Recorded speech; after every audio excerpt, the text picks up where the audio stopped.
and I journey with you. Thank you. Thank you for what you have said, Katrina. I'd like now to ask you a question. In these times that are uncertain in the church and in the world, and have often been described as bothering and bewildering, what, as General Assembly, might you feel able to offer to the church and to the communities that it serves as Assembly Moderator?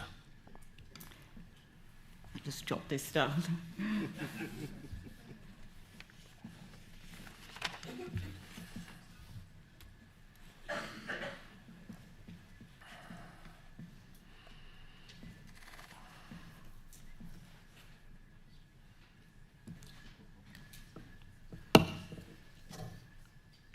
I think that it can be a problem that we do dwell too much on what is bothering and bewildering. We know that there are terrible things out there, and we can focus so much on that we don't focus on the light areas as well. We only see the darkness.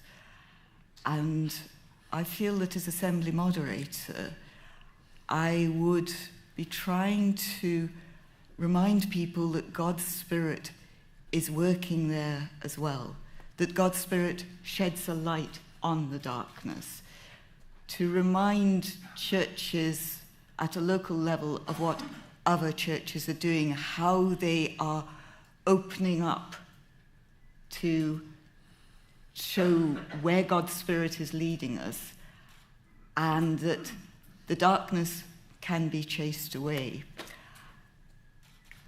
Terry Pratchett talks about the way light is running around the world, following the darkness. I can't remember exactly how he puts it, but light is something that is coming all the time.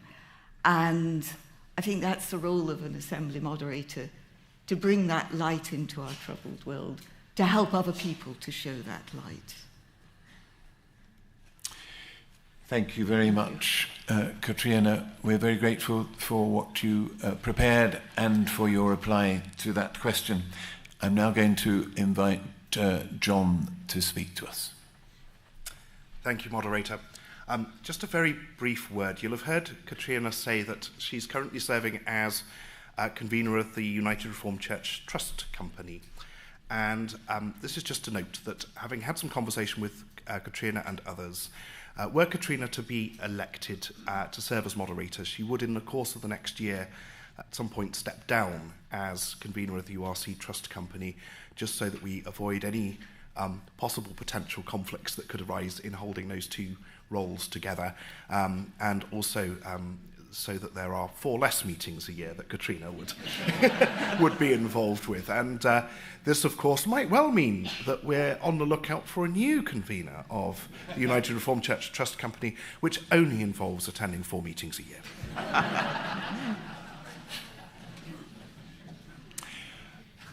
Thank you. So we're going to pause, friends, for prayer, and this prayer will include some silence. We pray.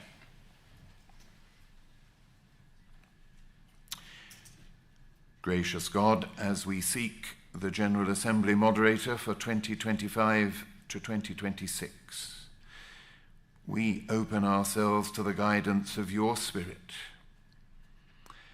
that the Assembly and Katrina might know with confidence what the Spirit is saying to the Church.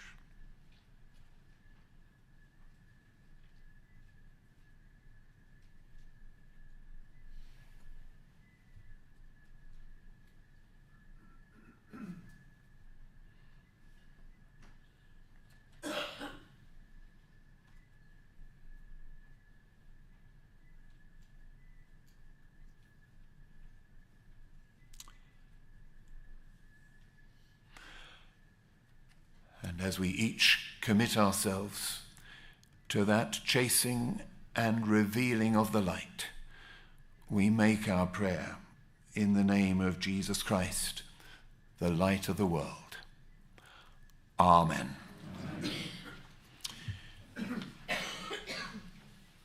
And now, friends, I invite you to exercise your vote, if you are a member of the Assembly, to fold the paper into quarters, and then you can pass it to the tellers as they come through the room.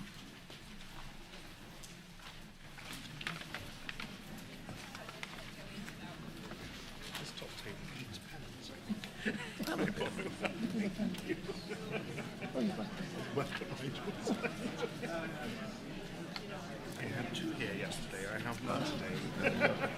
I'll bring one down from upstairs.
Is there anybody who has yet to give in their ballot paper? Everybody's paper is now with the tellers. As they leave, I'd like to say thank you to the tellers for doing this job for us. Thank you, Trevor, and your colleagues. We now also reiterate our thanks to Katrina for entering into this process and continue our prayers with and for her.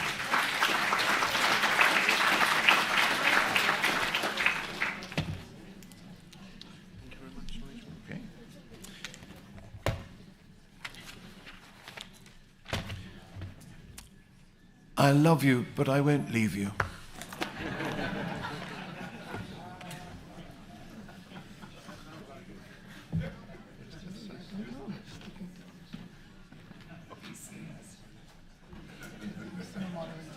We've lost the moderator. Where's she gone? Ah, there's the moderator.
Right. I'm ready if you're ready, moderator. Yes. John has gone for some water because this is all old. Fine. That's okay. That's fine. Start. Can you just start? Welcome, everyone. I mean, I'm back, right? Yay! Okay, so we are moving into the business of papers I2, I3, and I4. Yep. Mission, sorry, go ahead. No, I was going to say, moderator, in conversation with the mission committee, I think they would like to move I2, then Before. I4, then I3. Well, I'm happy to do that. So those Excellent. who, the people who are going to be, They're on their way up. come on up.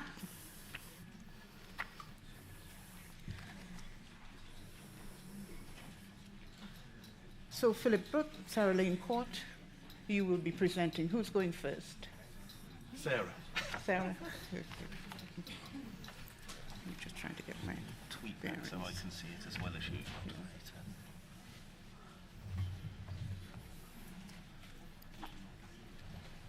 I'm just going to talk to the tech team for a second.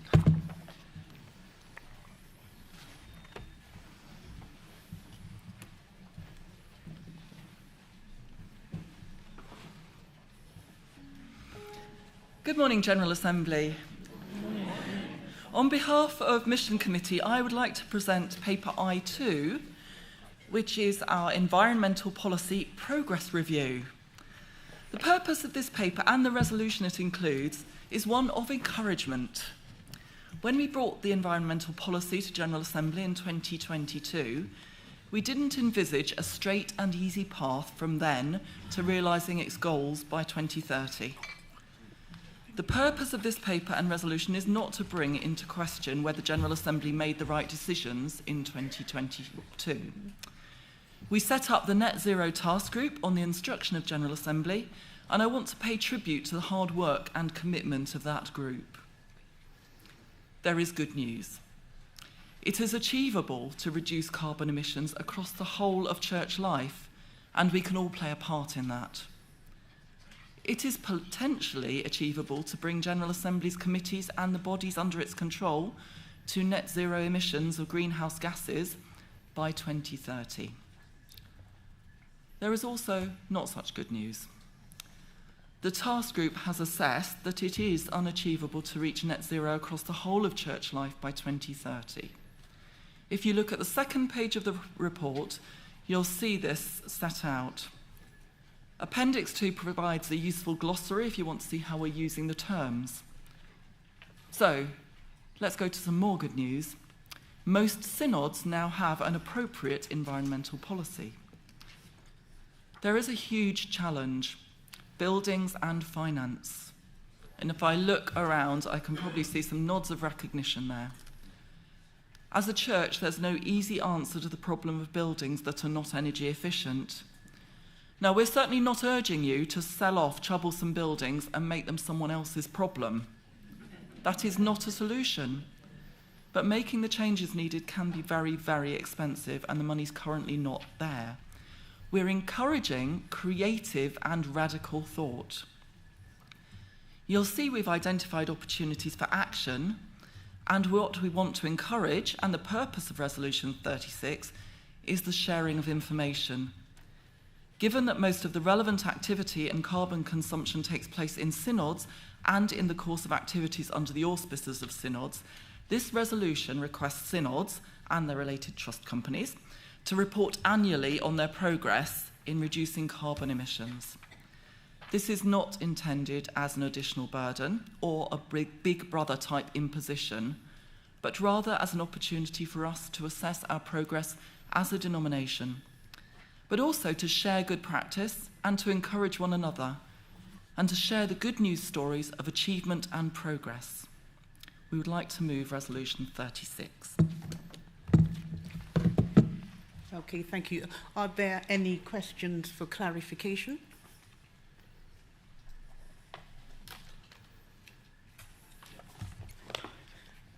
Romilly. Romilly Micklem, Wessex Synod. I understand the intention behind this, but could I clarify what is meant when it says it's not intended as an additional burden? Because in our trust company, and I'm sure we're not alone, even though we're better resourced than some others, this cannot but be an additional burden. I'm not saying we shouldn't do it, but could you explain what you mean by that, please?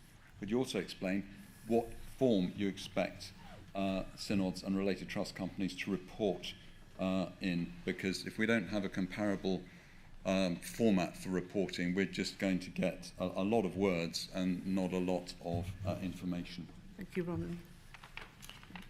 Steve Powell, West Midlands Synod.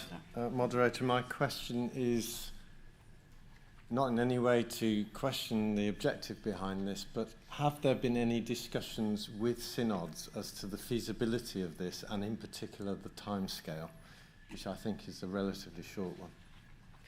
Thank you. Do we have any more questions of clarification before Sarah answers? Sarah?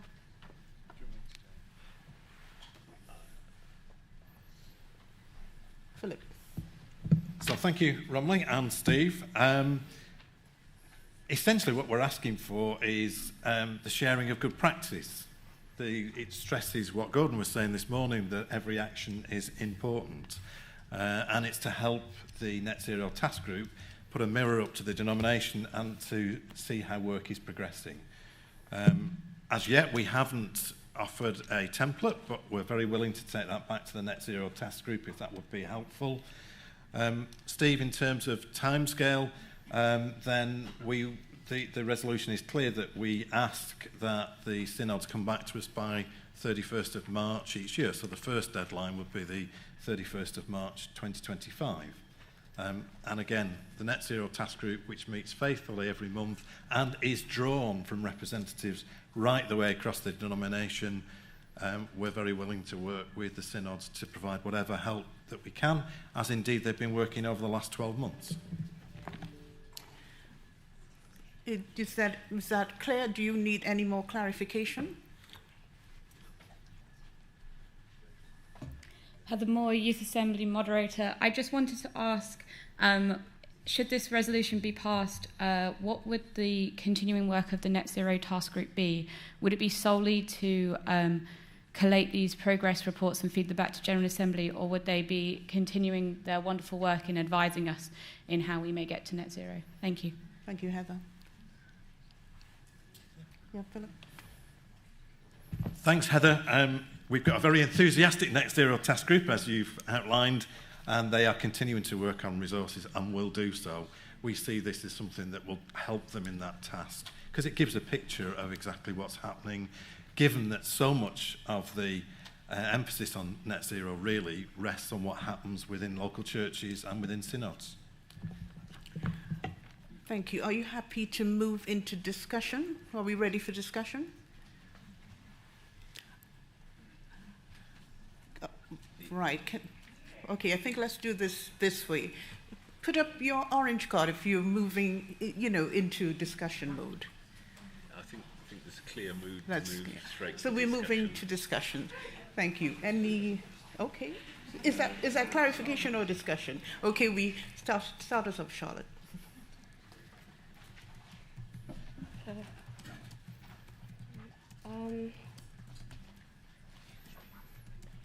Charlotte Sampson, Mersey Synod. The net zero policy is a good policy and a very necessary one. However, some of the details of the net zero policy need to be specified and communicated better. Firstly, we have not stated our baseline, which is the year in which we've started. Secondly, it is commendable that we want to include all the scopes for mission, but we need to assess what is included in each one, how they relate to each other, and what boundaries are needed to clarify what the church controls versus what they influence. We cannot control things such as travel by people going to church, and we need to state that as an ambition rather than a target.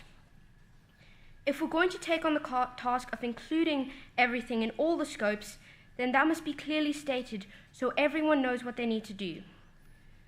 The fact that we propose to sell old buildings already indicates that we are excluding embedded carbon in capital assets in Scope 3. Thirdly, net zero does not mean no emissions, as it is recognized that some part of the world will need a lot more work over a long time to reach net zero. It means we are lowering our emissions by a certain percentage against the baseline aligned to a specific climate trajectory. Fourthly, the net zero policy contradicts itself by using both greenhouse gases and carbon in the wording. I think that the net zero policy itself needs to be revised to be more specific and focus our efforts so it's achievable, and it must be communicated better. It might also be a good idea to have sub-targets. For example, we want all our churches to be eco-church by this year, and to explore possible government funding. Thank you, Charlotte. Steve? Steve Faber, West Midlands Synod Moderator. I'm very pleased to report that since 2019, the West Midlands Synod has been calculating its carbon footprint for Synod operations. I'm also having to confess that that's done by me because I like spreadsheets and graphics. And I can do the calculation. I couldn't possibly do the calculation for local churches, and so I would be much happier if this resolution, which I support in its aim, were to also include requests that local churches, synods and related trust companies, so I'd like to propose that as an amendment. And secondly, should report by 31st of March. I can't do that for the synod because I'm relying on some data gathering by our finance team, who are tied up in audit in the first part of the year and closing the annual accounts. So I don't think that, well, I know that even we can't meet for the synod operations a deadline of by 31st of March each year. So that's a pragmatic point. But if somebody wants to support the seconding of the amendment that local churches, synods and related trust companies, I'd be very glad of that. Can you just say that you're happy with that? We would be happy to accept that amendment if General Assembly was so minded. I think, Moderator, we need a formal seconder before we can do anything else. There's one. Excellent. Chris Atherton from Wales. Right. I think as the committee have agreed to accept the amendment, Moderator, you now need to ask if the Assembly's happy to accept the amendment. Did you hear that? Are you happy to accept? White cards, please. I think, Moderator, you can either do white or you could do orange and blue, but I don't think I think people need one or the other. Which yes, would you like? White cards, please. Thank you. That has passed. That's clearly carried overwhelmingly, so you're fine. Okay. Against?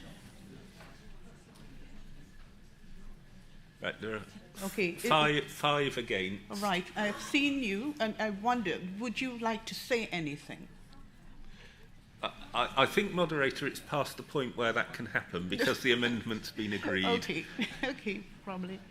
Right, so, yes. Would you like me to respond? Yes, please. Yeah. I'd just like to respond to Charlotte's really helpful feedback there. We'd really love you to feed that into the Net Zero Task Group, please. So our purpose with this resolution is to encourage action rather than imposing targets. And we do need here, rather than go back to look at the environmental policy and critique it, because it is ongoing work. Any policy evolves when you start working with it and untangling it. We need to focus on this specific resolution, which is about the request of to synods to report, and also local churches now, as we've added that. Steve, thank you for that amendment. I hate to say this, I could get shot down by a lot of people. Please don't worry about spreadsheets. Those of you who love spreadsheets, I'm sure you want to worry about them. They will be important, but actually the immediate focus is to report on any kind of action. You may want to build spreadsheets into that later, but we're not actually setting targets at this point. We're wanting to learn from what others are doing and to be able to disseminate that so that you can basically shortcut some of the thinking that you might have to do if you were starting from nowhere. hope that makes sense. What do you need from Assembly? I think, moderator, given there's a lot of mission committee business, you might wish to test the mind of the room as to whether they're ready to move to a decision yet or not. There you are. Are you ready to move to a decision? Orange cards, please. Okay. I think overwhelmingly you are. And so it's time to vote. Who's for? White cards, please. Against? Okay, the fours have it. Yeah, and I so think there were about 6 votes against for the record. Okay, so are we moving now to... I think we move to the next business, which I think is going to be I4. Yeah, Karen Campbell is going. Karen, are you going to join paper I4? No. Very important for her to...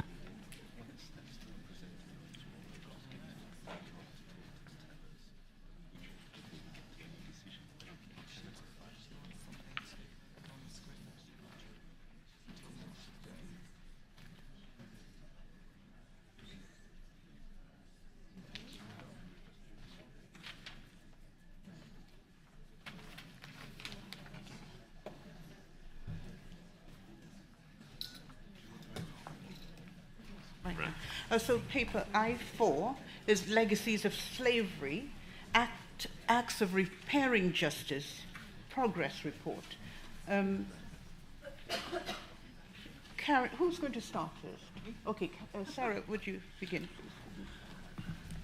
please? Sorry, me again. Paper I4 from Mission Committee. Firstly, this is our Legacies of Slavery, Acts of Repairing Justice, Progress Report. This is a paper, there are no resolutions.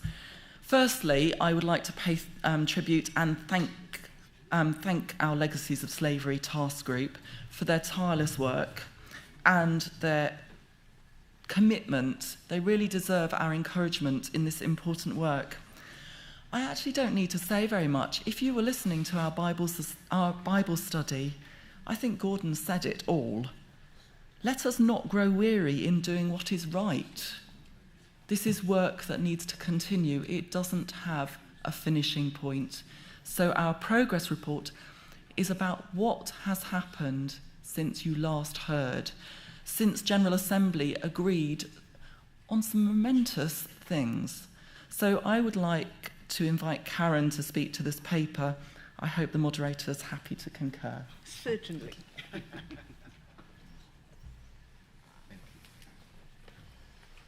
Thank you, moderator. Thank you, Sarah. And in fact, Sarah said some of what I would want to say anyway, so I'll speak. The URC's repairing justice work is progressing well. The Legacy of Slavery Task Group is absolutely committed to its task and has been working really, really hard. The anti-racism training with Professor Anthony Reddy, the local aspect of the work, of the proposals, has been overwhelmingly well received. Participants are being encouraged on a journey and able to see that a journey exists to be travelled, that there are real issues to be recognised and engaged with today, because it's not just about the past, it's about today. Most participants have responded incredibly positively to the sessions, and we really look forward to the insights received, starting to make a difference to who we are and how we exist as the United Reformed Church. The regional proposals are developing. We are excited by Les Isaac's offer to work with us, not because he's Les Isaac OBE, but because the challenge Les brings has brought a new focus and sharpened thinking regarding the mentoring of young black men in particular. Les's insights and Les's connections and his enthusiasm, because he is enthusiastic to work with us. And that's not the case for all the groups that he meets, but he is really keen on what we are trying to do. And his keenness and his connections and so on adds to our excitement at the possibilities which might emerge from this work. Could God be calling to us afresh today? Could God be speaking to us fresh for today?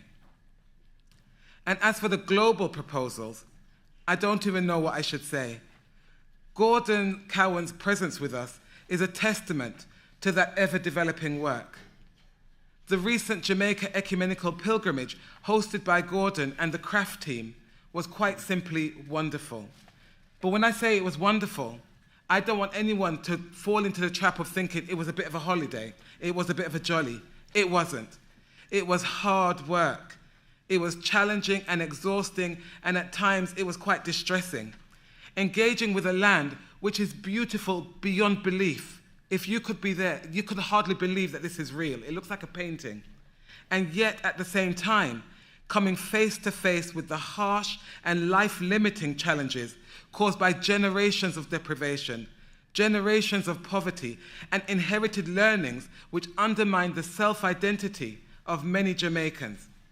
And it's an undermining that is echoed amongst many African diaspora people in many different places around the globe. These are just some of the continuing legacies of transatlantic slavery to which our confession, our URC, Confession and Apology, referred. And these are just some of the issues that our commitment to repairing justice seeks to address. And I'm going to confess to you that I speak of these things not only with my global and intercultural ministries hat on. Yes, it is my work, it's my day job, but I'm also speaking to it as somebody who knows it because it's my life. It's what I live, it's what I have lived and will continue to live. So I want to say that the CRAF 7-point plan warrants our support.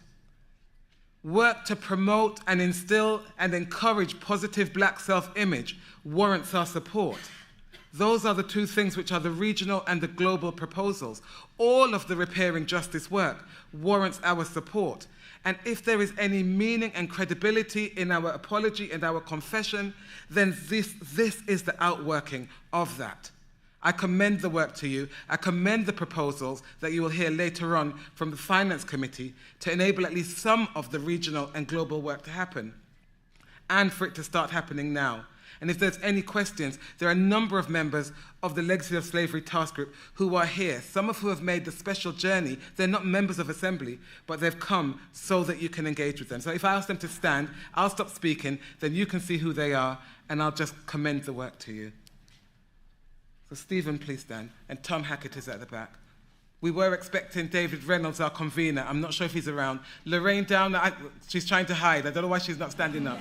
Okay, so these are some of the people. And Gordon, you please stand up as well. Gordon is not part of our task group, but Gordon is very much a part of the conversations and the plans and developing. Any conversation you want to have, seek these people out, seek me out. We're happy to talk to you. Thank you. Thank you.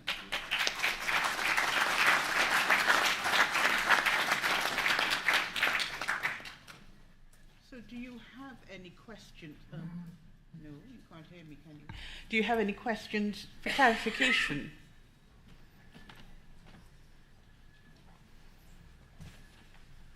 Alan? Good morning, Moderator. Good morning, Assembly. Alan Yates, Treasurer. I was hoping to keep this so that I could auction it to help reduce our deficit. Just a question of clarification. Some of you may be aware that I had some involvement in the early legacies of slavery work, and it was a great pleasure to meet some of the folk from the CARICOM, the Caribbean Community, and their Reparations Commission. And their Reparations Commission has a 10-point plan. So I was just wondering, how does the Jamaican Reparations Action Forum, with its 7-point plan, link with the CARICOM 10-point plan? Thank you. Thank you. Who is going to address that before we move on? Okay. Thank you so much for that, Alan. No, there is no quarrel between the two plans. They are two faces of really the same thing. But the CRAF 7-point plan is more specific. CRAF... Oh, so he's trying to get my attention. No. CRAF is currently based specifically in Jamaica, but with leanings towards widening the net to the wider Caribbean and so on. They are not in argument with each other. It's a more focused approach, and CRAF is specifically starting with the churches. It's the churches' reparations action forum. And I think for us being church and wanting to respond as church, we're responding from church to church, from church to churches. So that is what it is. The actual aims and the outworkings, there's a lot of overlap, but this is rooted in the church and coming out of our faith. Thank you, Karen. Any more questions of clarification? Okay, I think, can I just see if we're ready for a discussion? Sorry. I was going to say, moderator, I think if there are no questions of clarification, you can just move to a discussion. There we are. Okay, so let's move on then. No, moderator, put up your cards. So we're moving on to discussion. Somebody's coming in. Helen?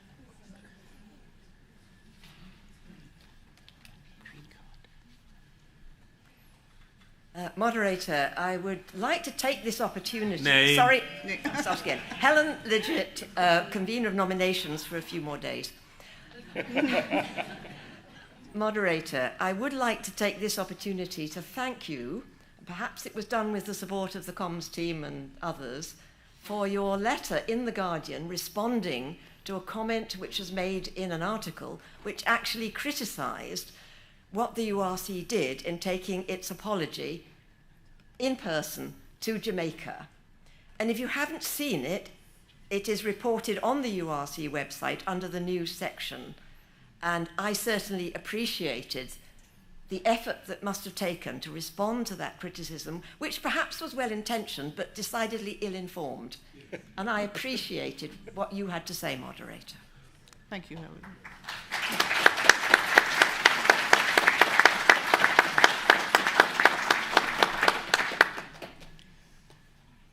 Any more points of discussion? I think now we're moving to...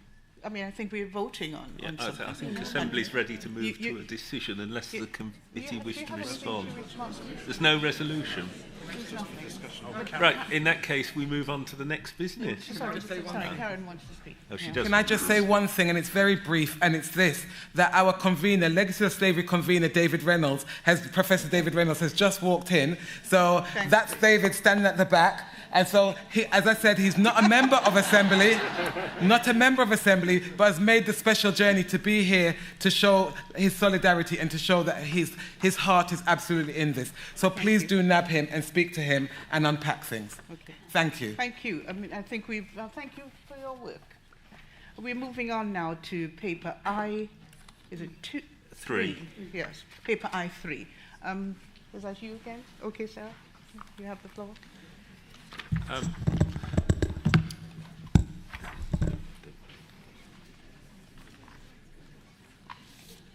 Did you want to say something? Not important. Let's get on with it. Yep. Okay, so. Mission Committee brings paper I3, which is entitled The Gaza Crisis. Yes.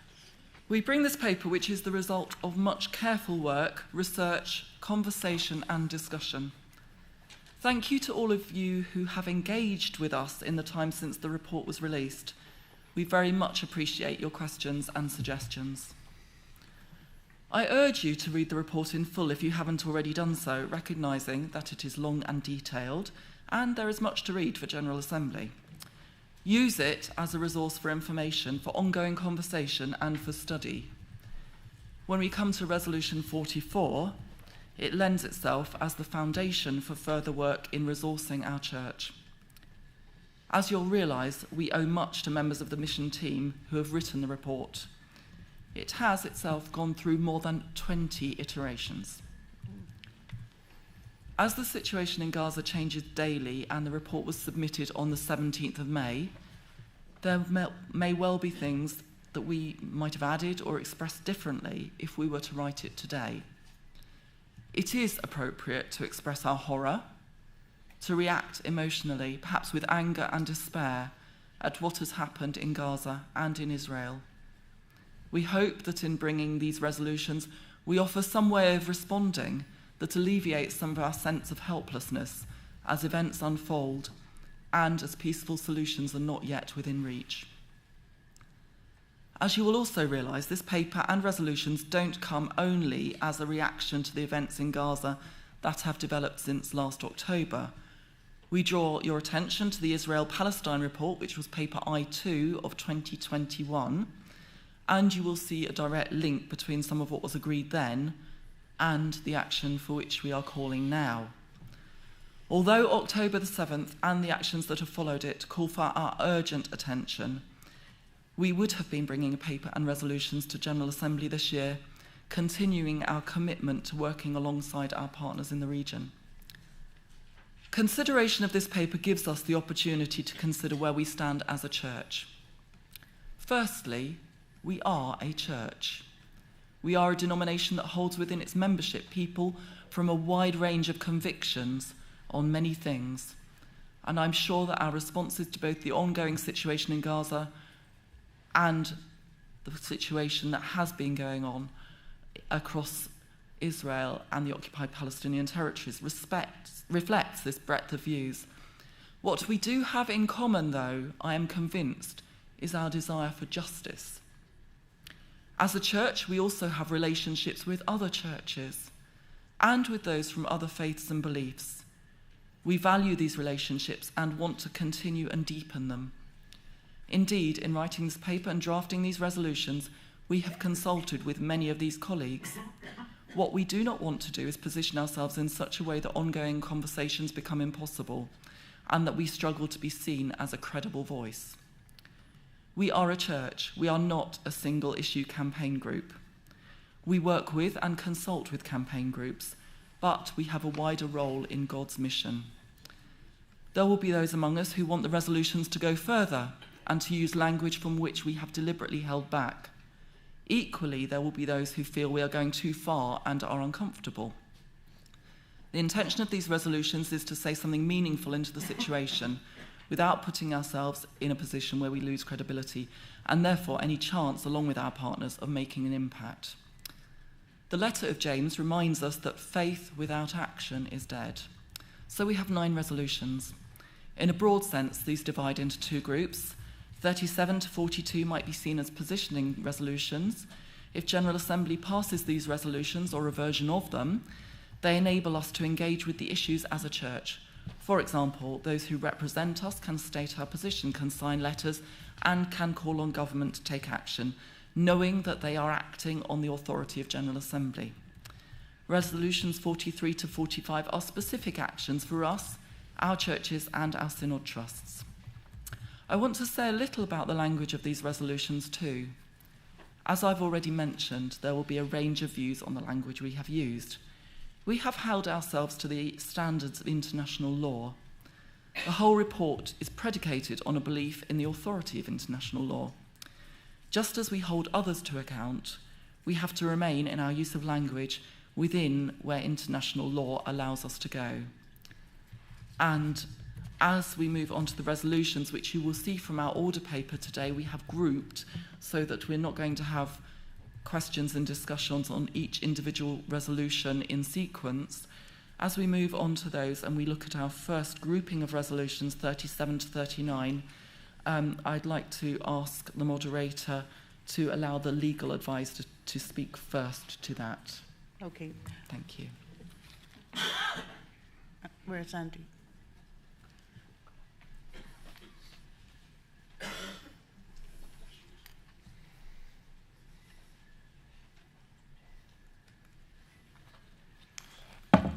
Let's get myself ready. I'm Andrew Middleton. I'm the legal advisor, and I just wanted to have a quick word about the resolutions and the language that is used. We go to great lengths to ensure that everything that is contained within resolutions, anything that is said in the name of the church, is factually accurate. That's most important.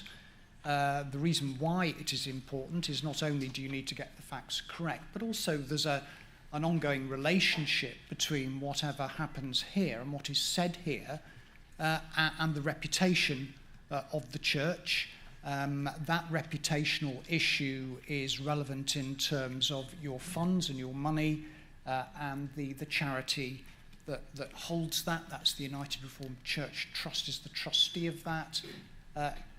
Reputational issues can then lead to financial issues. So it's important that you're aware of that. It's important that you're aware of the need for factual accuracy. The reason why I'm saying this is because at this stage, as abhorrent as the events that are going on in Gaza and indeed Israel in October have been, there has not as yet been any declaration of illegality by any court, and that's the International Criminal Court or the International Court of Justice, or as far as I'm aware, of any national court either. So you need to bear that in mind. So to be stating that something is illegal or is a breach of international law is in itself not strictly accurate. Opinions have been expressed to that effect. So, for example, there was a recent delegation that went to the occupied territories, and they looked at the settlements there, the demolition of buildings, the building of settlements, and of course they have condemned that, and they're calling on Israel to observe its obligations under international law, but they haven't gone as far as to say that it's illegal. As far as the International Criminal Court is concerned, you'll be aware that arrest warrants have been issued for leading members of the Israeli government and members of Hamas. Those arrest warrants, like any other that might be issued in any other jurisdiction, are on the basis that there's a reasonable belief that crimes have been committed, and those crimes are war crimes. That is where the reasonable belief lies. But of course, with any investigation, that is what it is. An investigation is intended to gather and present facts to enable another forum, which in this particular case would be a court, to then come to a view and opinion, and to then provide that with reasons. So we don't have that at this stage. And you may also be surprised to know that there have been no factual deliberations made in relation to the war going on in the Ukraine either. They're still gathering facts. No decisions have been made. From the research I've done, the decisions that exist are at the moment in respect of the genocide in Rwanda. Then you've had the issues in the Balkans many years ago. So it takes a long, long time. So I'd just like you to bear in mind that in terms of the findings, they're opinions that have been expressed by different bodies.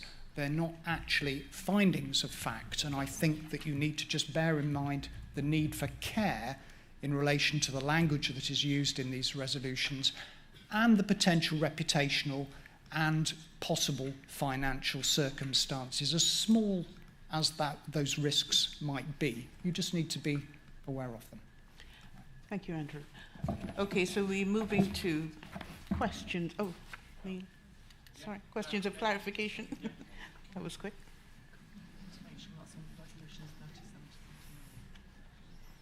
Neil Thorogood, South Western Synod. Thank you for a huge amount of work on this. A couple of things that would help me, I think, would be if you could help me to understand a little bit more about why in the resolutions, I know we have plenty of them, there is nothing explicit about the ongoing disaster on the West Bank in the occupied Palestinian territories.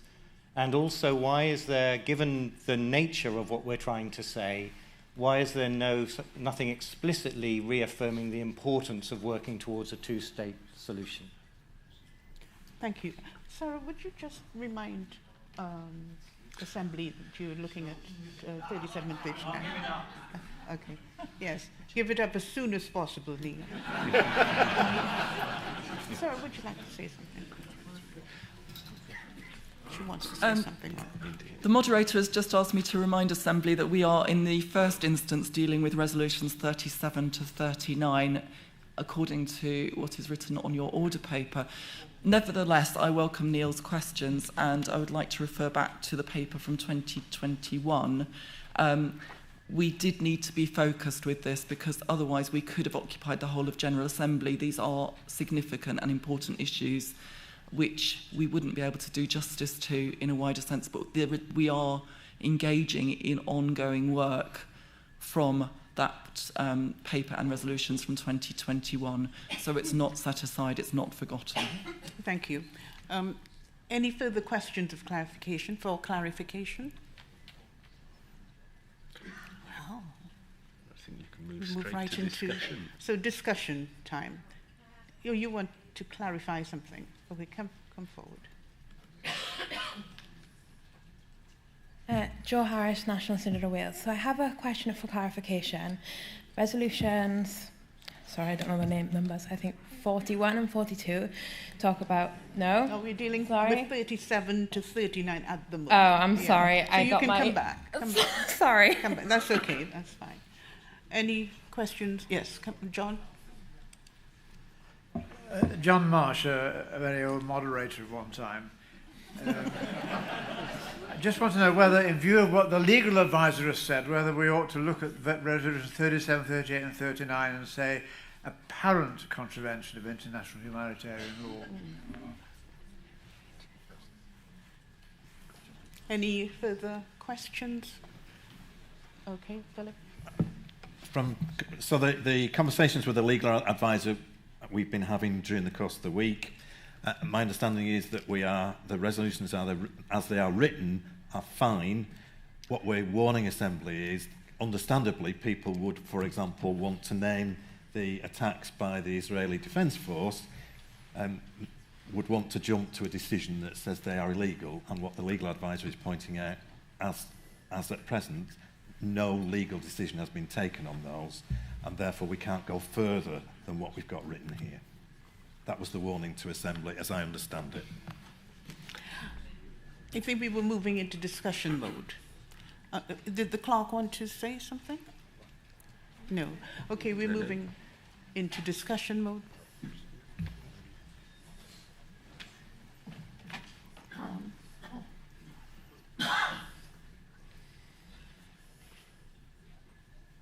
Vaughan. Vaughan Griffiths, Deputy Treasurer, but I want to emphasise that I'm speaking entirely in my personal capacity, so there's no finance element coming in this. And I'm now very conscious of the amount of work that's been done on this paper, and I am always very conscious of legal advice around my ears. But I have to say that there is so much in this paper that I wholeheartedly support, and some other parts that I might wish to be expressed differently, but I can live with them. But in my opinion, there's a major omission in this paper, which is fundamental, and it means that as it stands, I find myself unable to vote in favour of the resolutions, particularly 39. The paper calls for us to seek a just peace, and I agree entirely in that.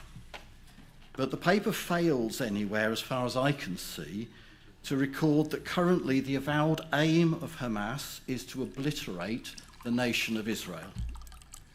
This is, it seems, the thinly veiled view of many Palestinians who chant the mantra "from the river to the sea," which is a claim for a Palestinian state covering the whole area between the Jordan and the Mediterranean coast. I'm happy to be corrected if I'm wrong on that. But in my view, if that is the stance of Hamas, then there can be no just peace until Hamas and their Middle East nation supporters come away from what I might slightly excitedly call a neo-Holocaust position. I'm sorry that the paper, for whatever reason, did not make this point. if we're working for just peace, then I think we have to face all the issues in the same way that Jesus in Gethsemane faced the challenge of bringing peace for us individually. I rather suspect that I'm in the minority with this view, and if I am, I want to ask for your grace and forgiveness if I decline to support the resolution and abstain. Thank you, Vaughan. Any other? Yes.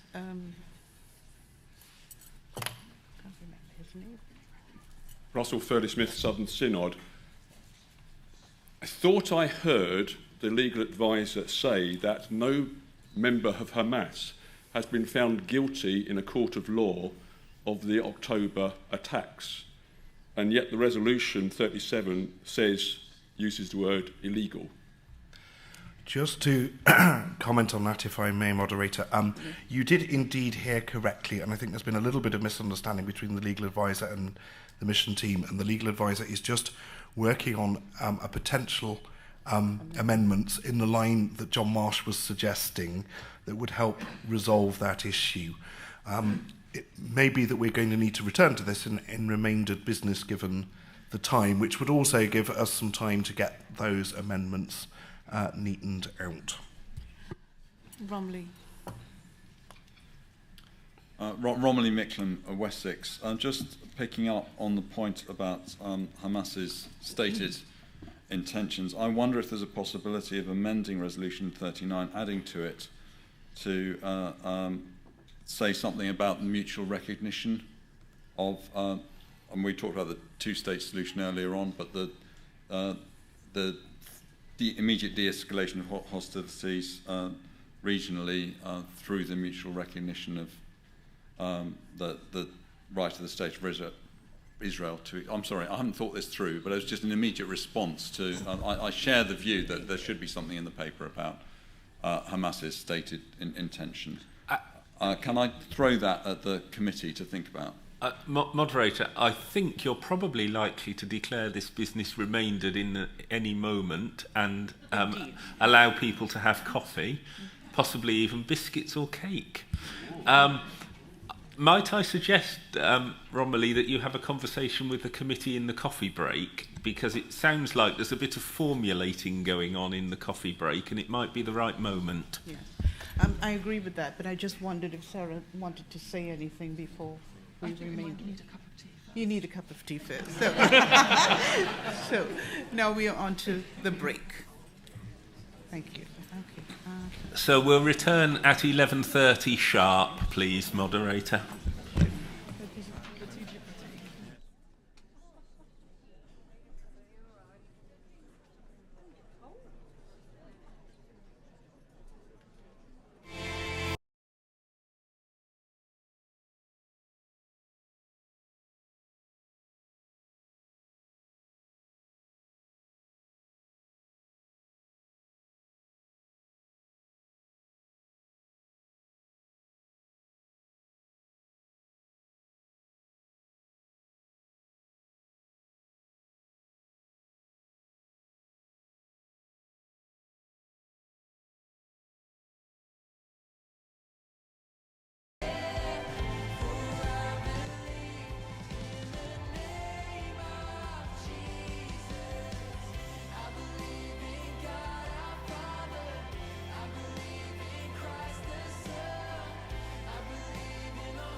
I know you got more in you. Can we see those hands up?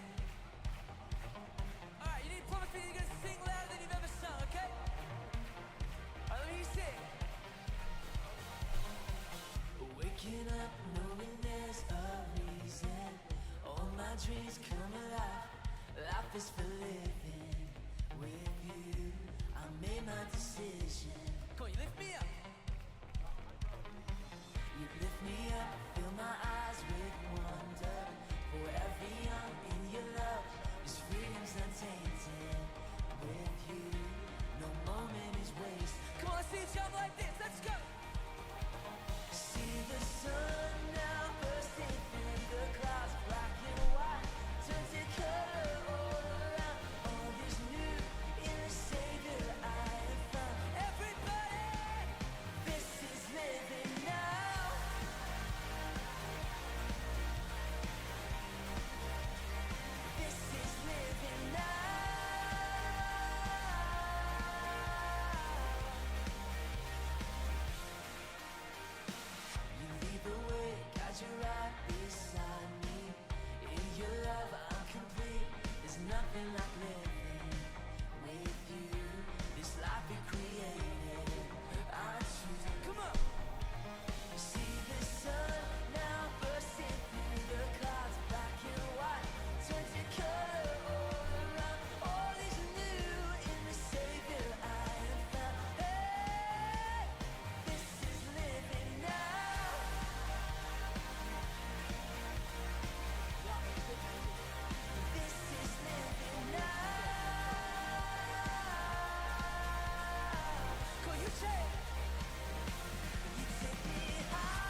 Interested, I was the first ordained woman to be a moderator.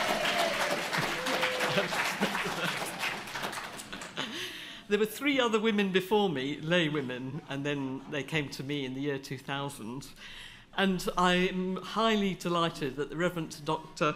Tessa Henry Robinson is the first black and ethnic minority woman to be moderator of General Assembly.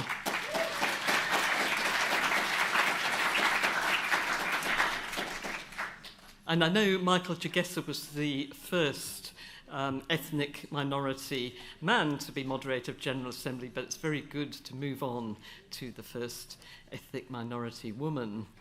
And of course, to say ethnic minority is misleading because actually Tessa is a great leader, and I wouldn't want to imply anything less than that. And she's here as moderator of General Assembly. I was just looking up some of the information about her, and I can recommend you all to go to Westminster College and what they write about her, because they've given a really interesting description of her life, her service, her ministry.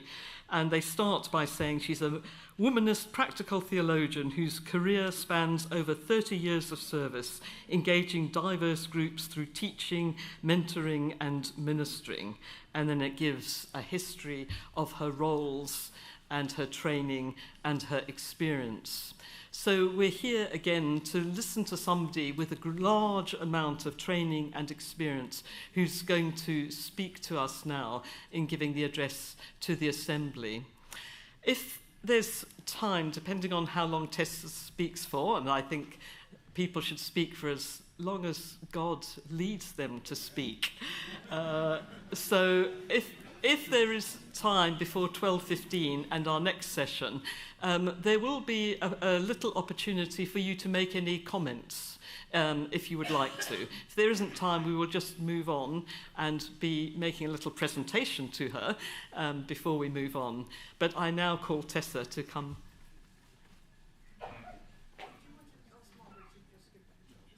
Oh, sorry, I do apologise, yes. I've been writing these different notes about what I need to be attentive to, and when I wrote the second one, I forgot about the first one. So the first thing we're going to do is that the Reverend Margaret Alley is going to give the result of the teller's vote for the incoming next moderator. Dear all, I bring the good news. Moderator, 203 valid votes were received. There was 1 spoiled paper. Catriona Wheeler was elected.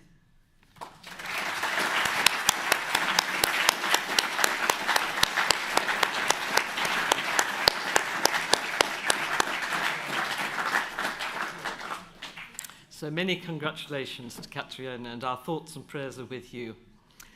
Now we move on to Tessa's address. Thank you. Thank you, General Assembly.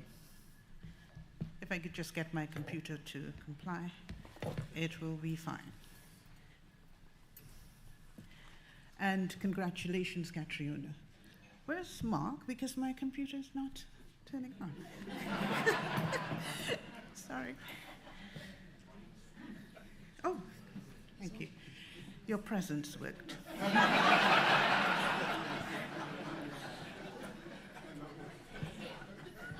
So I'm guessing it's still morning. So good morning, members of General Assembly 2024.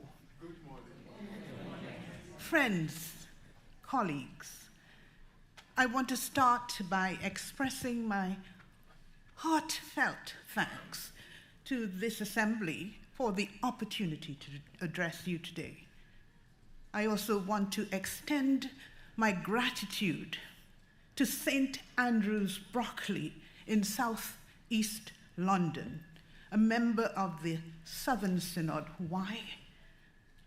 St. Andrew's is the congregation that dared to put my name forward as a candidate for the role of moderator of General Assembly of the United Reformed Church.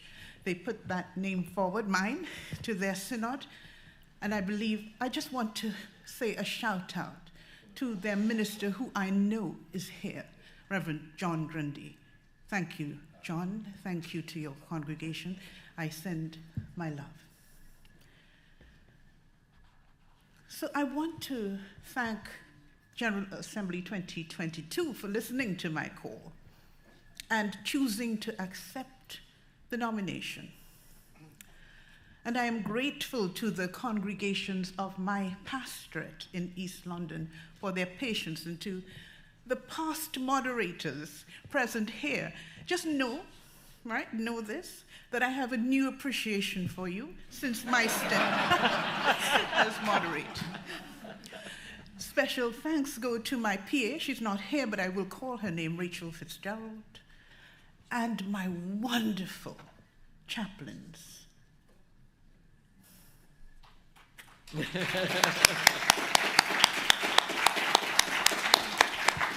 Reverend Stephen Ansah Adu and Miss Karen Campbell.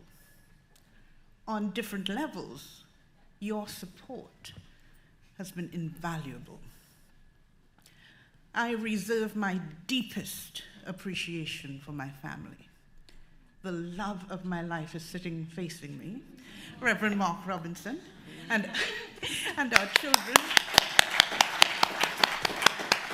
And I will call their names: Shuska Sonji, Brent, Pierce, and Gray Elise, and our granddaughters, 3 of them, Emily, Iman Simone, and Josephine. But permit me to just come back and just say a few words about St. Andrews, just briefly, before I begin in earnest. This congregation took a bold step in nominating me, and especially considering that no black woman had ever been nominated or has served in this role before me in the United Reformed Church. And although it should not have been a risk or a radical move, it should have been just normal, right? But their move was a radical one.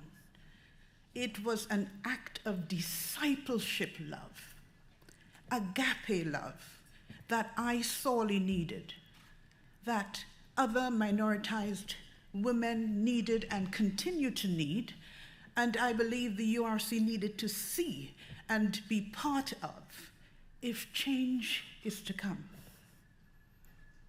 Before I move on, I would like to make this point.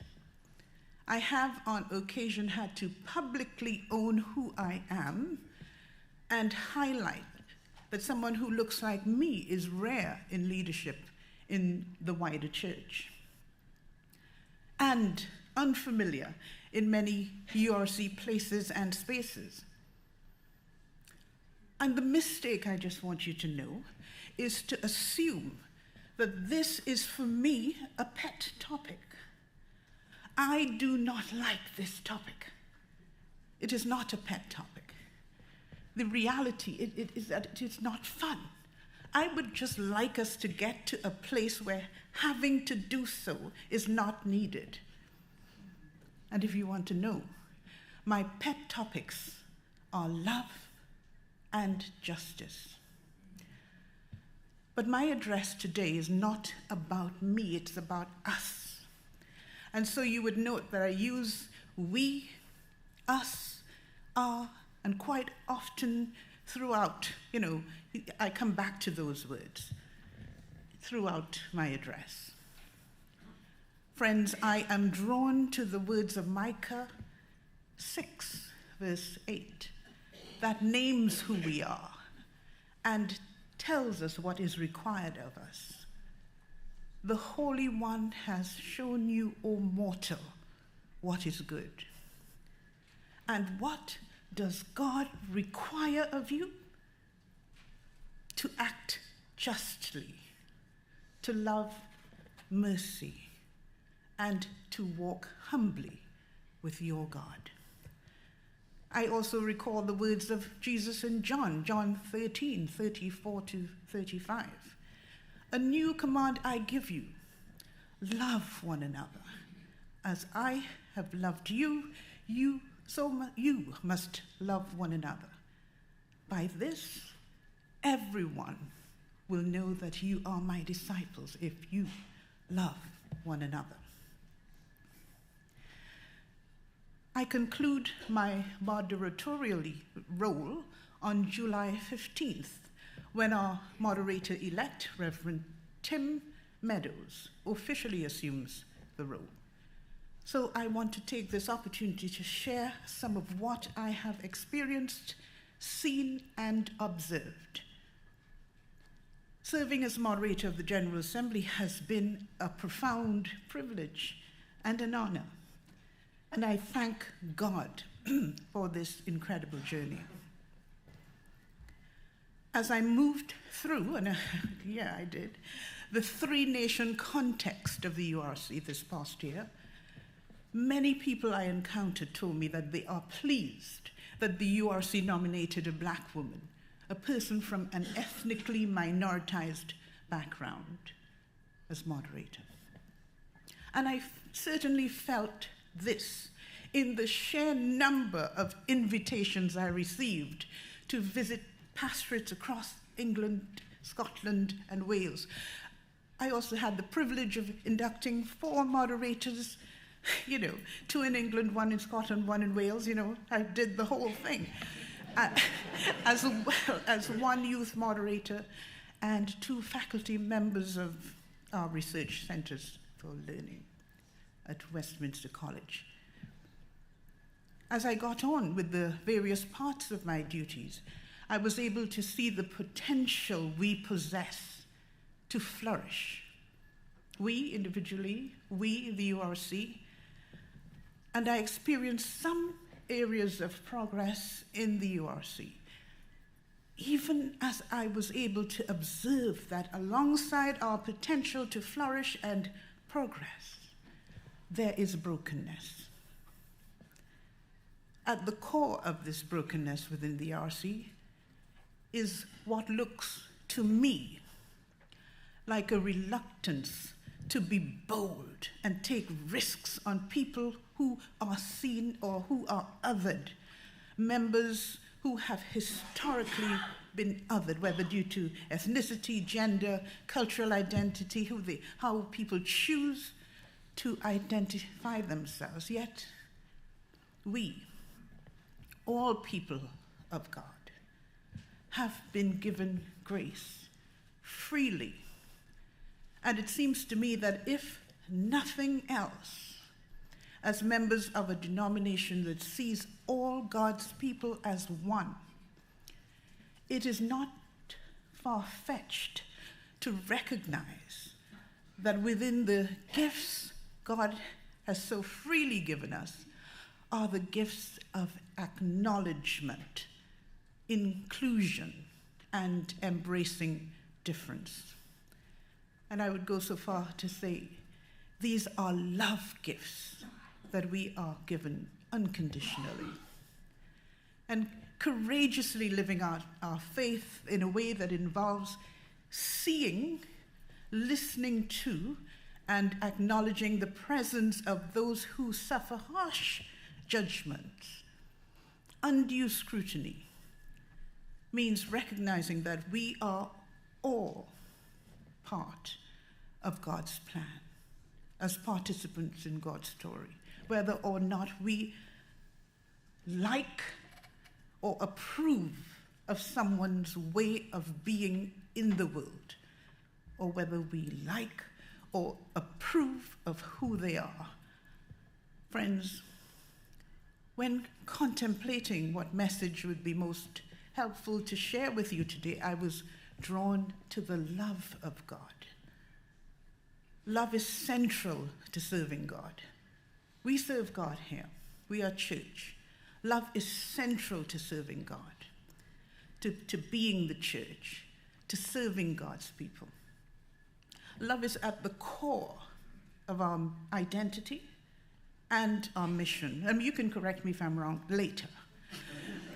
During what scholars refer to as Jesus' last discourse, Jesus speaks to his disciples about what they need to know to face an uncertain future. He emphasizes that they should Just a very simple thing. They should love one another as he has loved them. Jesus was not speaking about romantic or sentimental love, but not that Jesus wasn't interested in that type of love. But when Jesus said, by loving one another, the world would know we are his disciples, Jesus was talking about discipleship love, which involves selfless service to the world. And at John 16:12 to 13, Jesus tells his disciples, I still have many things to say to you, but you cannot bear them. When the Spirit of truth comes, she will guide you into all the truth, for she will not speak on her own, but will speak whatever she hears, and she will declare to you the things that are to come. And I would say, thus urging that the Spirit of truth will guide us, even into futures we do not yet understand. When we look around at our denomination, at our communities and the world, what do we see? And that's a real question. I see people of many colors, of many ethnicities, of varying identities. This I cannot deny. What do you see? And at present, even though there are moments of joy being experienced individually and collectively, generally there is turmoil and uncertainty for many of our siblings across the globe. This is difficult to not see or even to unsee. But I hope we are also able to see the Spirit of God at work, guiding us towards love and truth. We are the United Reformed Church. The descriptor, the identity of the United Reformed Church is that we are united and reformed, right? Okay. And I would say that this is indeed a work in progress. We never said we, sewed it up and we, made the dress. For the denomination is constantly striving towards its true identity. It's called to be a people of love, embodying the uniting and reforming spirit of justice. Jesus has overcome the world. And by following Jesus' call to love one another as Jesus loved us, as the very foundation of our calling, we too shall overcome. But we certainly need to continue on the path.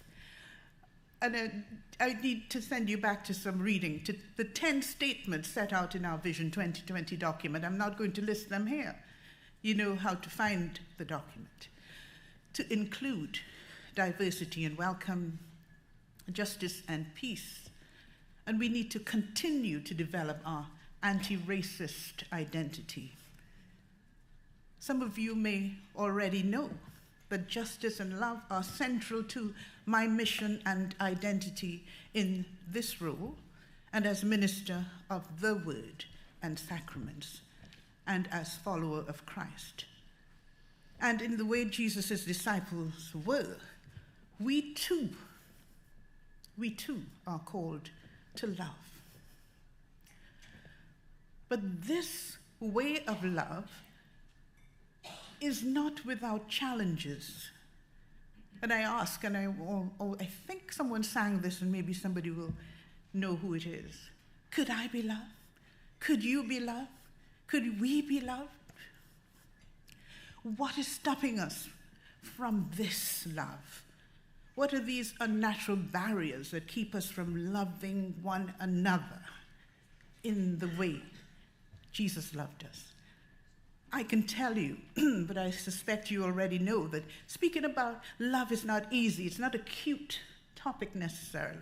For while the expressions love one another love is patient and kind. All those things sound simple. But showing love to others and being patient and kind seem to be quite easily forgotten when we are face to face with people and things we do not fully understand or appreciate. I have come to see that the discipleship kind of love requires vulnerability and courage.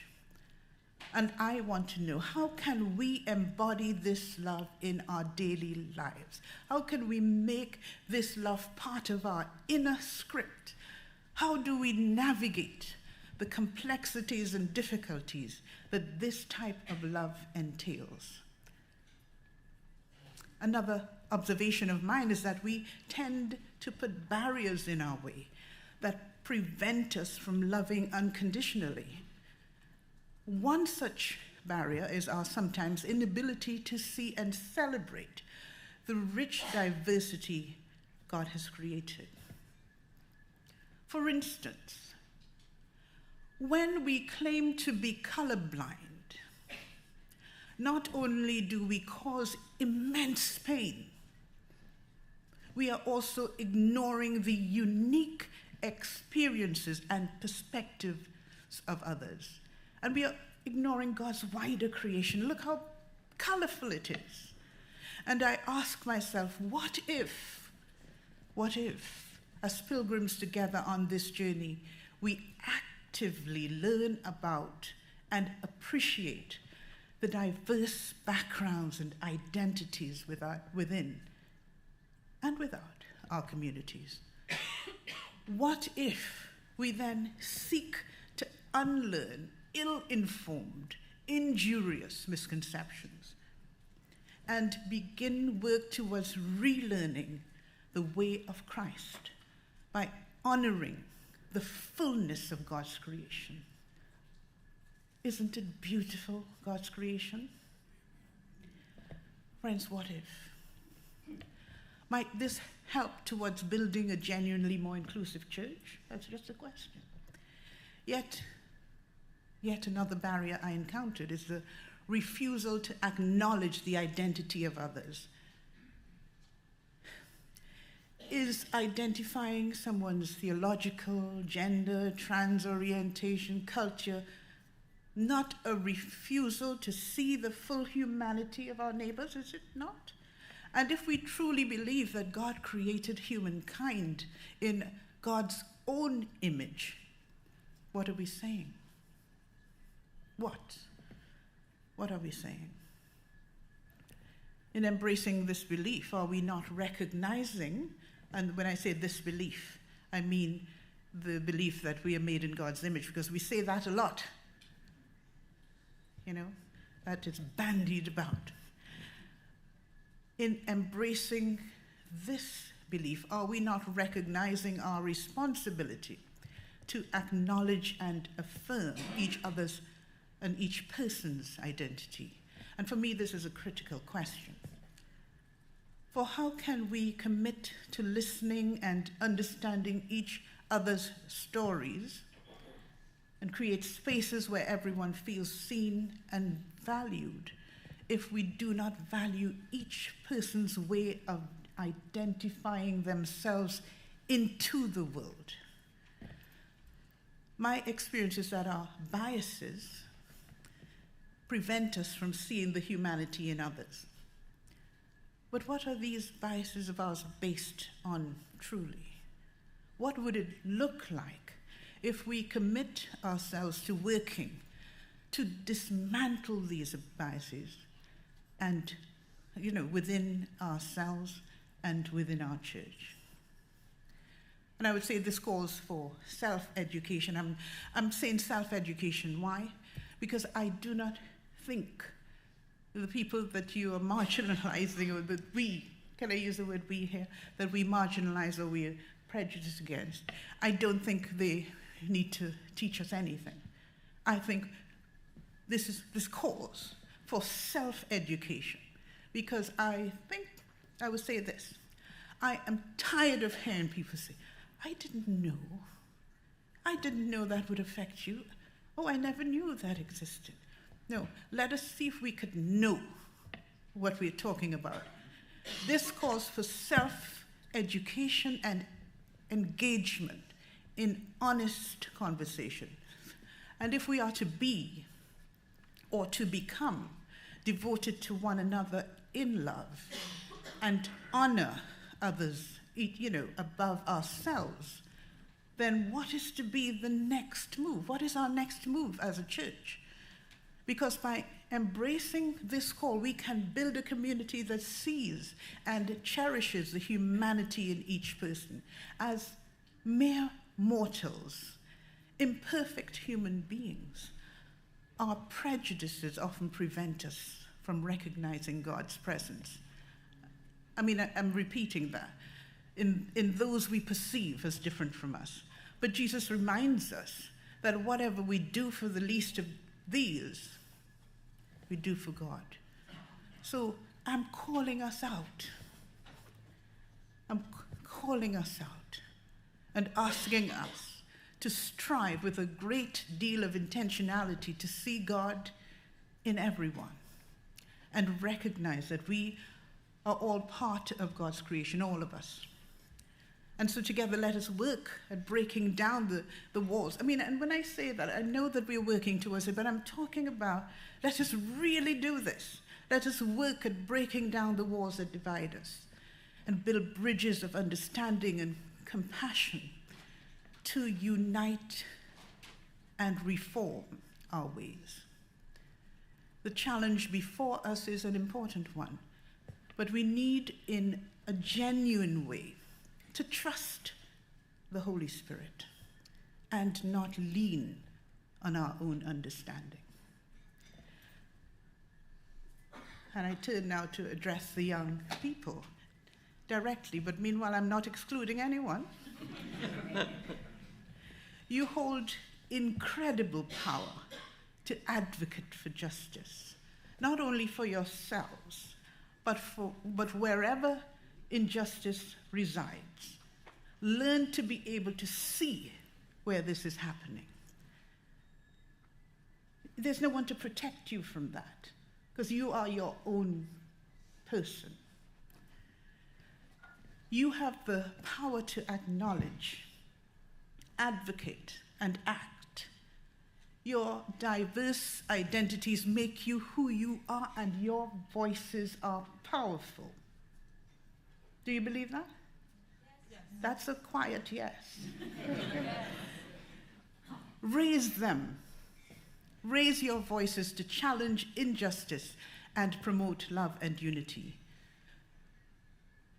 Do not let anyone impose their views on you because you are young. But set an example in speech, conduct, faith, and love. Friends, even in times of difficulty, such as we have seen, what about the pandemic? It was just horrendous. As well as in the joys and high moments of past exams, university acceptances, job offers, you would have seen how the love of God empowers us to bear witness to justice, righteousness, peace, and love.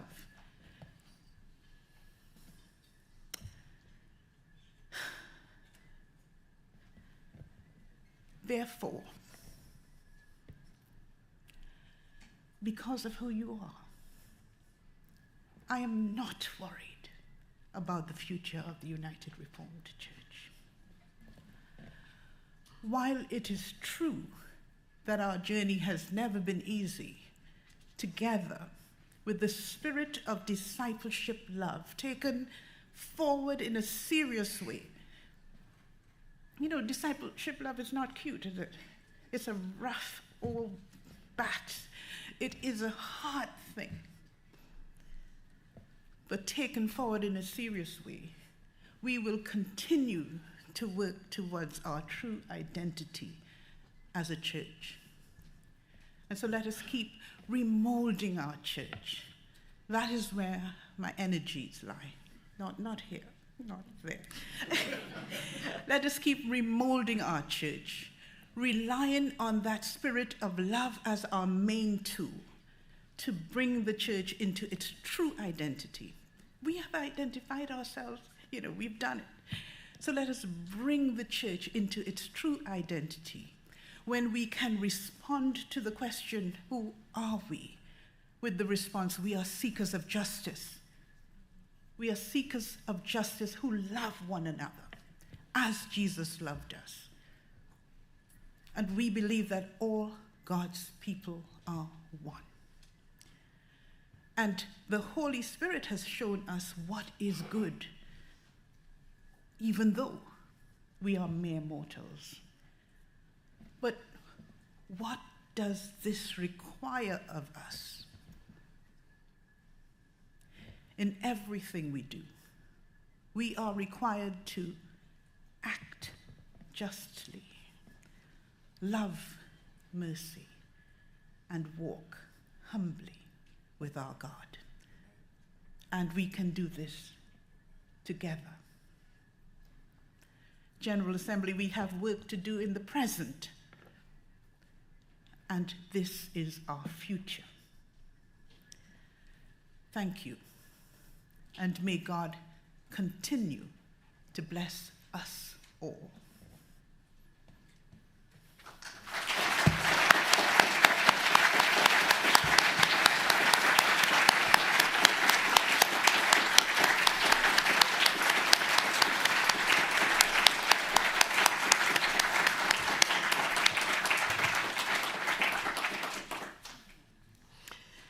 Thank you for such a moving, inspiring, uplifting address about where we're up to and about the reality of the turmoil we face and the reality of the love we're called to as God's gift from God to us and from us to one another.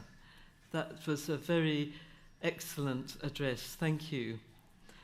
We've got about 5 minutes if anybody would like to make any comment from the floor before we move on to making a presentation to our current moderator. Is there anybody at the back there?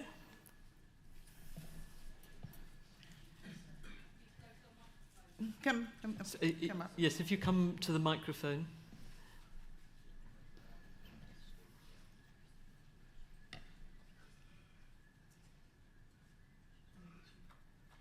Chrissy Chevasu from St Columba's, Oxford.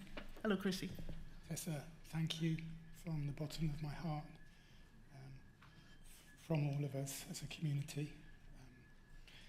It has been a brutal few years for this community, and to hear your words is profoundly healing.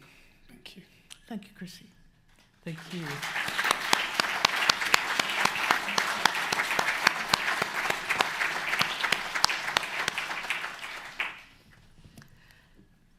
Would anybody else like to share any comments, reflections, things that have been triggered off from you, in you, by what Tessa has said to us? Okay, or not. Yeah,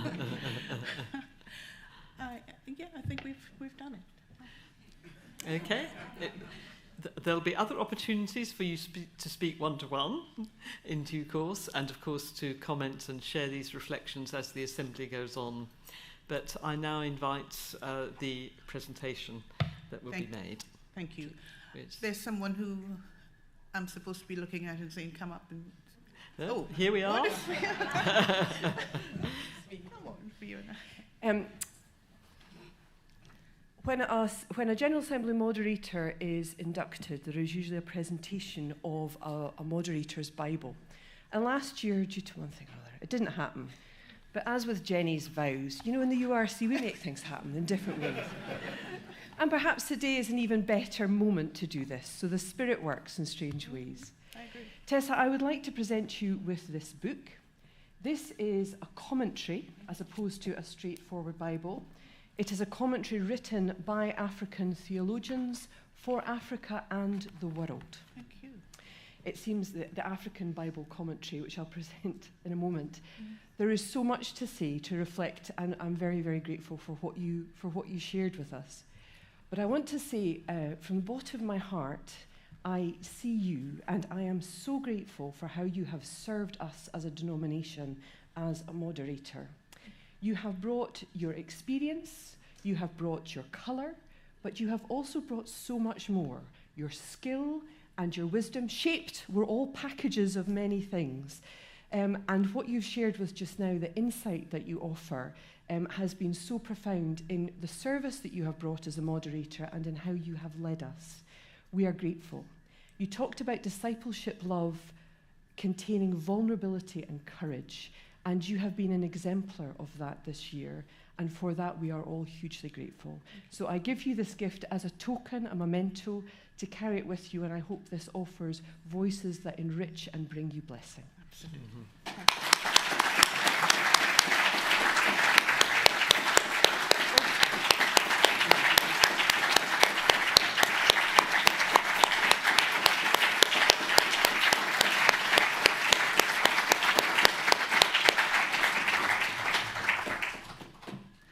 I'm not going to let you see me cry. But I'm going to say thank you from the bottom of my heart for this gift. And we have other items. And now we hand over to Tess to carry on chairing the assembly. Thank you. Okay, yes.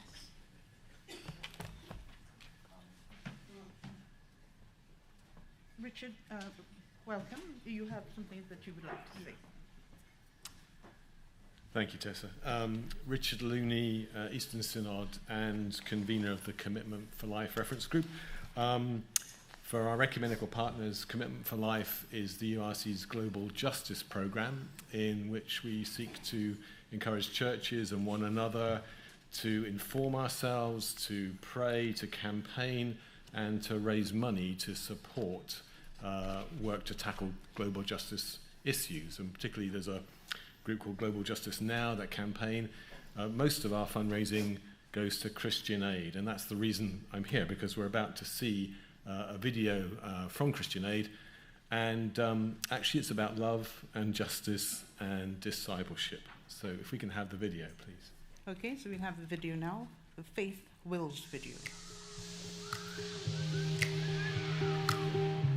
Gifts and wills are a powerful way for our faith to live on and create lasting change. They enable churches to flourish in our local communities and tackle injustice across the world through Christian Aid. That's why we're inviting you to take part in Faith Will. This autumn, churches and Quaker meetings across the UK are coming together with Christian Aid to make it easier to talk about gifts in wills. Simply sign up for your free Faith Will worship resources, including a service guide, short film, and ideas to inspire your congregation to consider a gift in their will to their church and Christian Aid. Imagine the change we can make by coming together to say, your faith is powerful, and so is your will. Join us.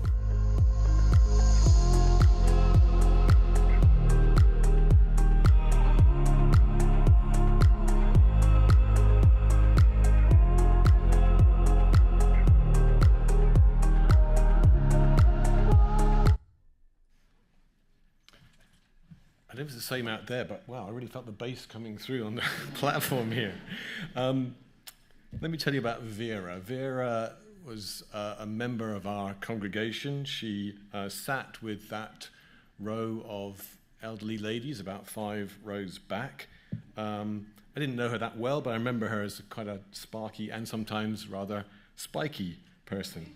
And when she died, her daughter, who lived in Germany, contacted us and said that as a token of appreciation for what the church, and I'm guessing particularly those women who sat together, the care that they gave for Vera, she wanted to make a donation to us from Vera's will, from her legacy.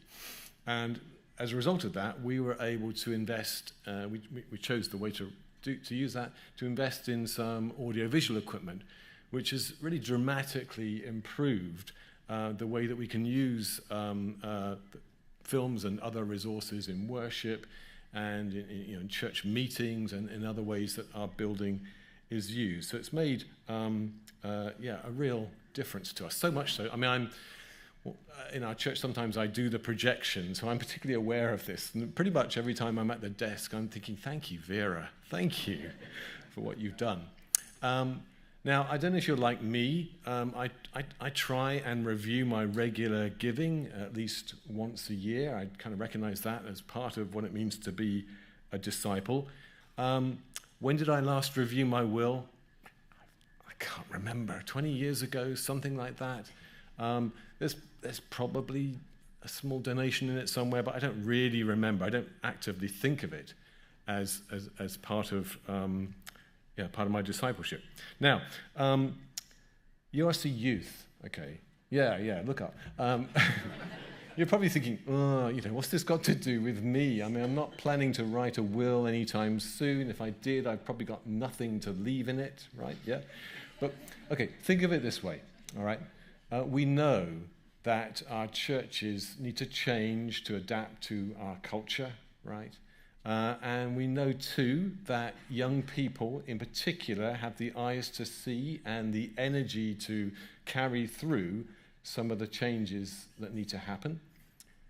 Could just be that some of those changes need a bit of money to fund a project. So wouldn't it be just a lovely thing if some of that vision could be carried through with a legacy gift from somebody who's been in the church? It's kind of a gift across the generations, a kind of last act of love and discipleship. That's kind of what I would hope for. Now, we have a great opportunity given to us by Christian Aid. This is a national campaign. We've signed up for it as the URC, together with the other denominations that you may have seen listed. And so we have resources to help us to kind of bring this message to our congregations. There are leaflets. If you go out to the into the resources area back there, you'll see on the table a bunch of leaflets. Look out for the bright orange one. Okay, Victoria would love to have these leaflets removed from her office and distributed among churches. Okay. There's the films we can download and use. Now, is there a slide a PowerPoint slide just to... Is there one more? Is that a no from the... Okay, right.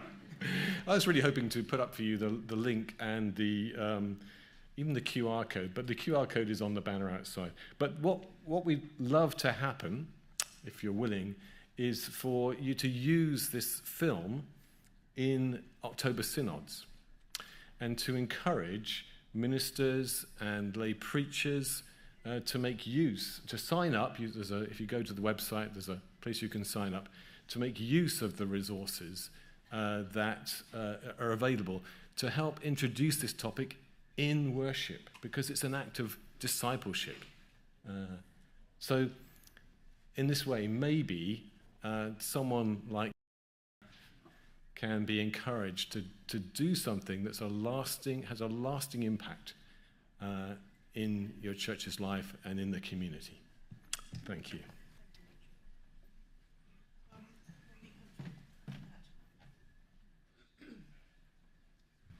Because this is where I'll be standing. So we are going now. Andy, do you have all the ducks in a row?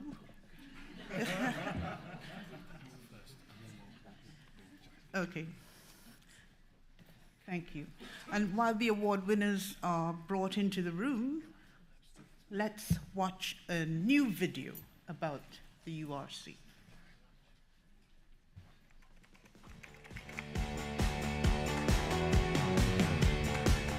What is the United Reformed Church? The United Reformed Church is a family of Christians spread across England, Scotland and Wales, with more than 44,000 members in 1,250 congregations, with more than 600 ministers and many more worship leaders and elders. Each week, tens of thousands worship in our churches, with hundreds of thousands engaging in various weekday activities and community projects. At our core is a deep commitment to Jesus Christ. We believe in God's love for all, regardless of background or past, and we find strength in prayer and the teachings of the Bible. One of our defining characteristics is our openness to diverse beliefs and perspectives. We cherish our tradition while embracing change, striving to be a church relevant to today's world. We are proud to be an intercultural church where people with varied ethnic and cultural roots meet, worship, discuss and learn from one another. Since we began in 1972, formed from the Presbyterian Church of England and the Congregational Church in England and Wales, later joined by the Reformed Association of the Churches of Christ and the Congregational Church of Scotland, we've been pioneers in many areas. We were among the first to ordain women more than a century ago in 1917. And the first mainstream denomination in the UK to create a way for churches to hold marriages for all. Our structure encourages participation and inclusion at all levels. Local churches have elders and church meetings for spiritual leadership and decision making, while synods provide oversight regionally, and the General Assembly serves as the decision-making body for the denomination as a whole. The URC is a non-conformist church, which means that we are not an established church with a formal link to civil authority like the Church of England. But we work closely with other denominations in prayer and social action. Our commitment extends beyond Sunday worship. We offer a wide range of community activities and encourage regular attendees to consider membership when they feel a connection with a particular church. Membership's not mandatory, but for those who choose it, it deepens their sense of belonging and allows them to contribute to the church's future by being a full part of decision making. If you're interested in learning more, speak to a minister or elder, or connect with us online through our website and social media platforms.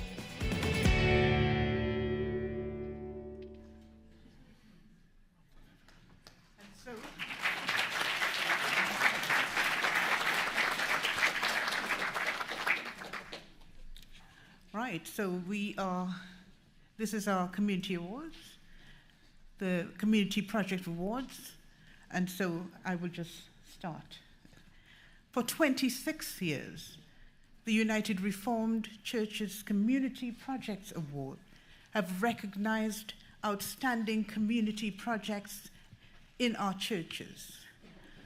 Projects that demonstrate the love of God and the mission of the church by reaching out in many different ways to help the local communities in which our churches serve. 69 projects have received a total of £131,000, benefiting a countless number of people who use our churches and their buildings as members, volunteers, friends, and service users. After today, that figure will rise to 75 churches, receiving a total of £140,000.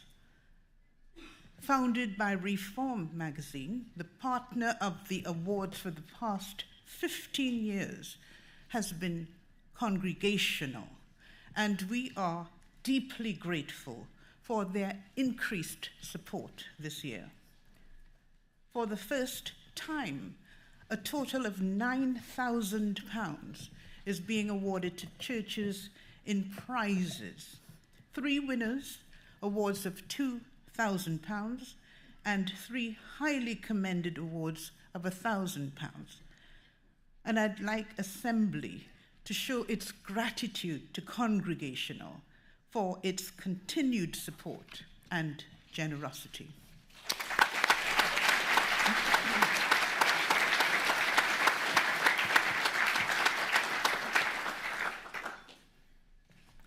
After detailed scrutiny of the entry forms, several projects were shortlisted and visited, followed by a final assessment. And we are grateful to all of the projects that submitted applications and to the following people who, along with me as head judge, generously donated their time to judge this year's awards.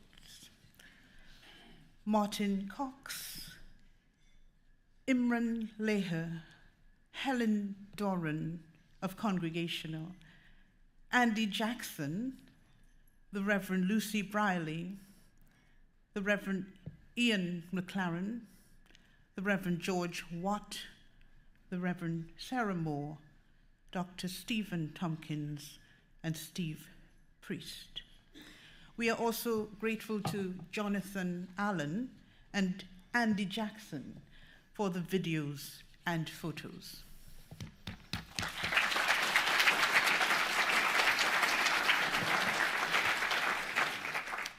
You'll be able to watch the videos on the URC's YouTube channel and the Congregational website. And you can read about the projects in Reform from September. And I'd now like to welcome Helen Doran, Congregational's Head of Church Underwriting Operations, who will help to present the awards.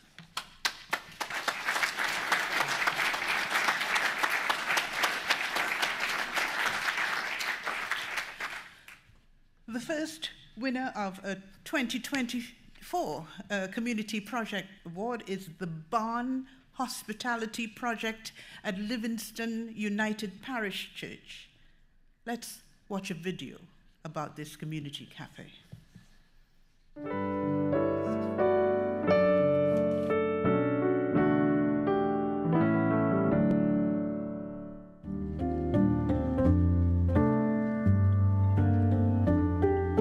The project was born out of the setting. When I first moved here in 2009, all I could see was concrete and roundabouts.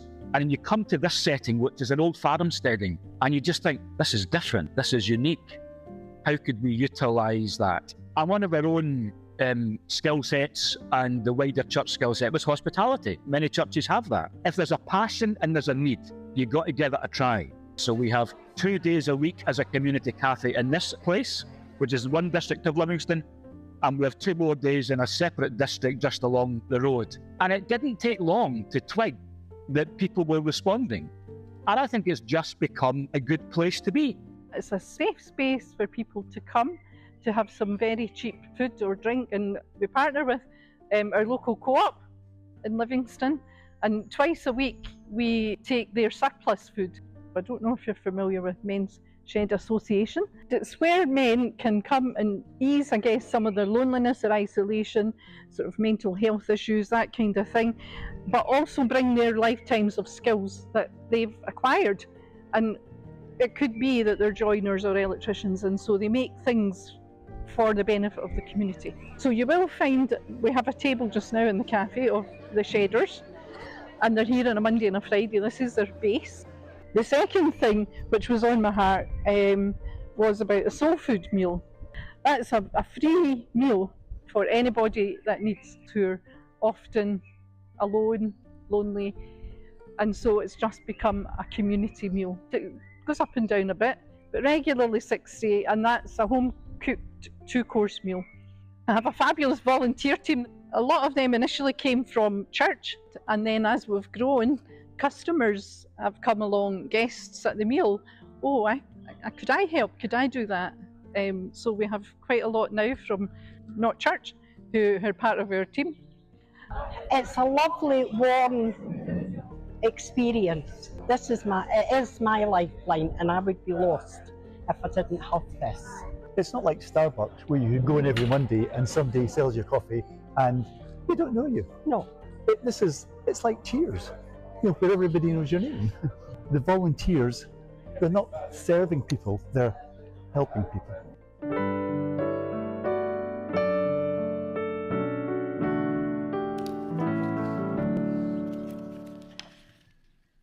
To receive the award, please welcome one of the Barnes founders, and now it's project coordinator, okay, 2 things.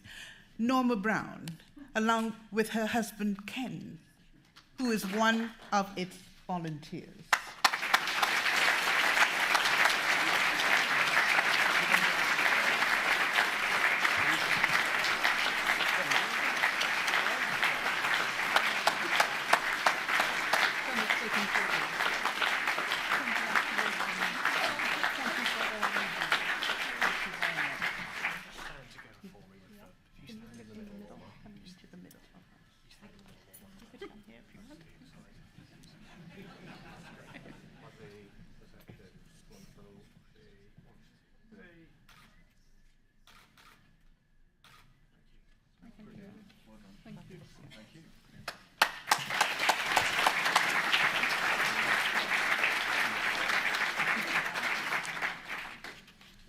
The next winner of a 2024 Community Project Award is the Community Food Hub from the Earthly Tabernacle URC. Let's watch a short video, a short film about its work.